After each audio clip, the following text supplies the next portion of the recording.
Hi, I'm Cara, and I'm a student athlete at the University of Illinois on the swim and diving team. And outside of that, I am a senior studying bioengineering as well as getting a second degree in innovation leadership and engineering entrepreneurship at the University of Illinois. I've been able to continue my career at the University of Illinois, and we built something called Top Tier Lessons, which is an online platform that matches college student athletes with parents looking for sports lessons for their kids. And it's something I've been able to do with the help of the school, who's been supporting me through every step of the way, my teammates, as well as leveraging my experience as a college athlete to truly understand what the impact that current college athletes can have on kids in the community. So when people think of college athletics, a lot of times they think of just sports. People don't always see the athletes who are, behind the helmet, behind the jersey, the ones who are playing on the field as just college students, like every other person on that campus. Probably the biggest myth that I see about playing college sports is that they are just athletes and not students as well. So most college athletes are great students. They're doing some amazing things both in their sports and outside of their sports. And they're going to class every single day like everybody else. They have hard majors, they're engineers, they're in STEM careers. And so typically at schools, they'll introduce to you as student athletes, which has student coming first because most people don't go and play professional sports after their 4 year college career. So it's really important that they are getting that understanding of careers and school and everything that you see around on the soft side. Another myth that I do see pop up with college athletics is that every athlete is fully financially supported and they're on full rides and everybody has a scholarship, so everything must be really easy. Most athletes in non-revenue sports and a lot of athletes in revenue sports as well are not coming to school on a full scholarship. Many of them are walk-ons. Many of them are there because they love their sport so much and they want to do anything they can to continue playing that at the next level and have that honor.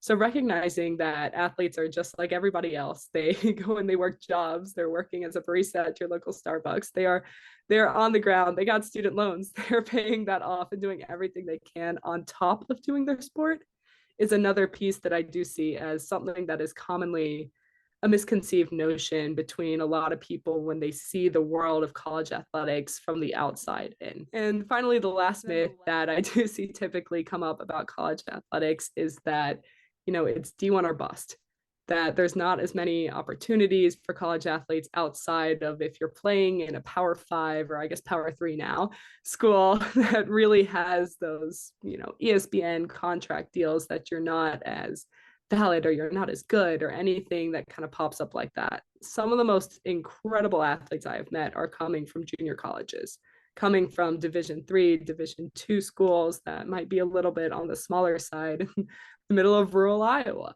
and places that you don't typically see pop up on those media contracts. And so college athletics is a space for everyone, no matter where you are at the high school level, the middle school level, kind of taking those next steps towards your sports career. There's going to be a place for you where you will be just as valued and playing with the team that you've always wanted to play with since you were a kid and being able to have those further opportunities to continue your sports career, even if it might not be at one of the major schools in the Big Ten. My identity stemmed a lot from sports, especially back in high school and going into college. I'm a swimmer, so swimming was really what I did every day. I woke up, I went to the pool, I went straight to school, and then I went back to the pool, and then I ate and went to bed. And so a lot of my life really did revolve around the everyday pieces of swimming. And so for me, my identity as a person really didn't start to begin to separate until I got into college. And I was exposed to a ton of different people from incredibly diverse backgrounds with new ideas and thoughts and just ways of thinking about the world too. And just because I'm 19 years old, just because I don't have experience running a company does not mean that I can't. And so my identity as who I am outside of athletics started to evolve when the name, image, and likeness bill came out, because I feel like that bill for a lot of college athletes gave us almost like an open doorway, kind of the kick needed to say, hey, there's something else I can do outside of my sport, I can still stay connected to who I am every day, connected to my team, connected to what I do, but it doesn't necessarily have to define me in everything that I am. And so with that bill, I quickly saw a need that it was necessary to allow that legislation to impact all college athletes who might not be able to put their name on the back of a shirt, who just don't have the followers that they need to enter into that brand deal with Gatorade. And with that, I started thinking and figuring out how can we truly make this bill equitable for all college athletes at all levels.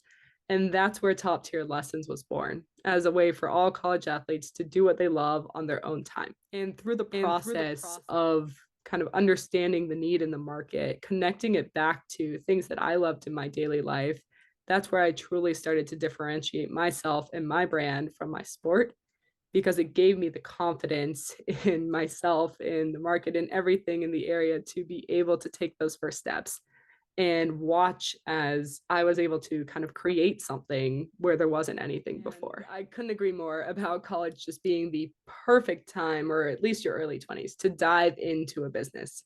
I had a professor who actually taught me in one of my very first entrepreneurship classes here at the University of Illinois. And on the first day, he sat us all down and he said, raise your hand if anyone has a mortgage. And, we're 19. So most people don't have a mortgage at that age. So no hands were raised. All right. What about a wife? What about a husband? What about a partner?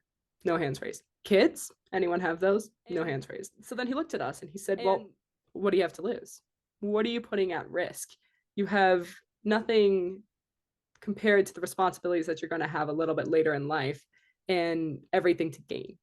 So why aren't you getting out there? Why aren't you taking the risks? Why aren't you starting a company? It's true. And in college, we are surrounded by people who have probably one of the biggest dreams and aspirations that you ever see.